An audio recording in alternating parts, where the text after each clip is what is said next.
নমস্কার, আমি বন্দনা। আমার কিচেনে আপনাদের সবাইকে স্বাগত জানাই। আবারও এসে হাজির হয়েছি বাঙালির অত্যন্ত পছন্দের একটি রেসিপি নিয়ে। আজকের রেসিপি সর্ষে বাটা দিয়ে ইলিশ মাছের ঝাল। আজকের রেসিপি ইলিশ মাছের ঝাল।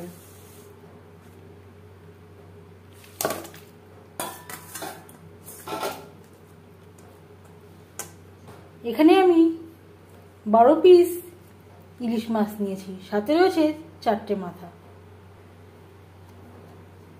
সবার প্রথমে ম্যারিনেট করব। দিয়ে দিলাম পরিমাণ মতো হলুদের গুঁড়ো, আর লাগছে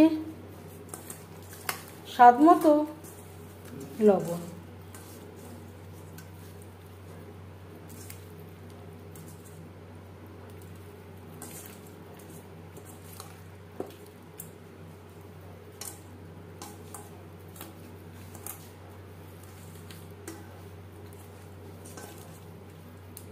লবণ হলুদ দিয়ে মাছ বেশ ভালো করে মেখে নিয়েছি। যেহেতু ইলিশ মাছের ঝাল সরষের তেলে তৈরি করলেই ভালো হবে, পরিমাণ মতো সরষের তেল গরম করে নিয়েছি। প্রথমে মাছের মাথা ভেজে নেব।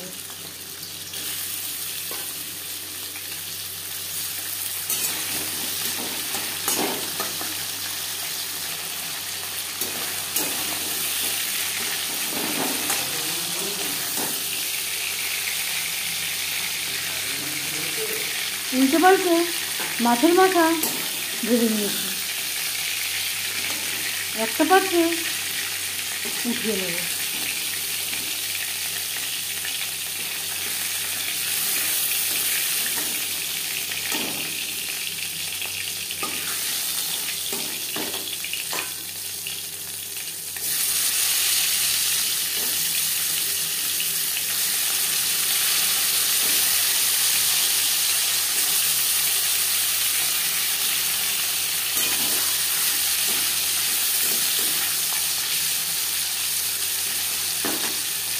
মাছও ভেজে নেব।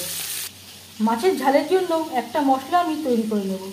দিয়ে দিলাম স্বাদ অনুযায়ী কাঁচা লঙ্কা, 2 চামচ কালো সর্ষে, আর দিয়ে দেবো 1 মুঠো চিনেবাদাম।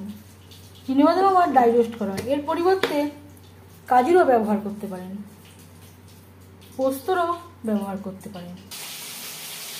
পরিমাণ মতো জল অ্যাড করে মশলা আমি বেটে নিয়েছি।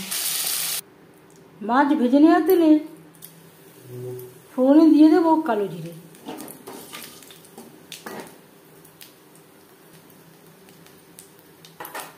কালো জিরে ভেজে নেওয়ার পর দিয়ে দেবো মশলা,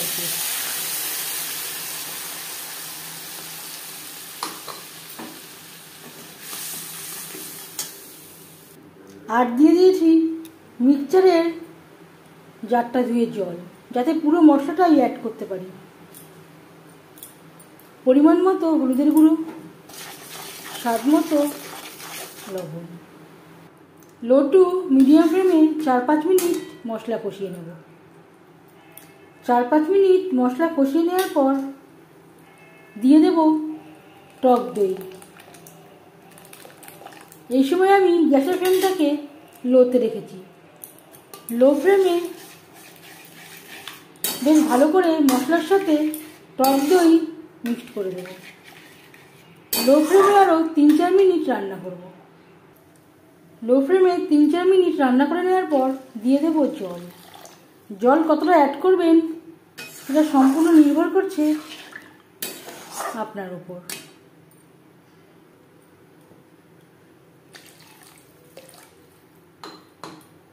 গ্রেভি ফুটে ওঠা পর্যন্ত অপেক্ষা করব। গ্রেভি বেশ ভালো করে ফুটতে শুরু করে দিয়েছে। এই পর্যায়ে দিয়ে দেব ভেজে রাখা মাছ।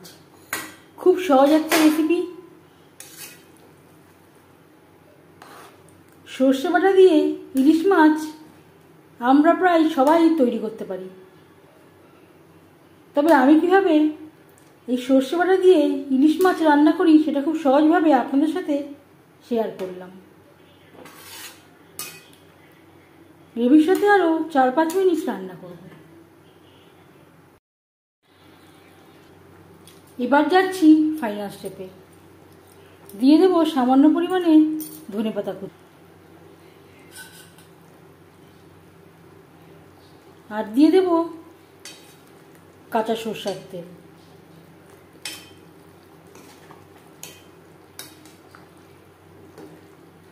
এক দু মিনিট রান্না করে নেওয়ার পর গ্যাসের ফ্লেমটা বন্ধ করে দেব।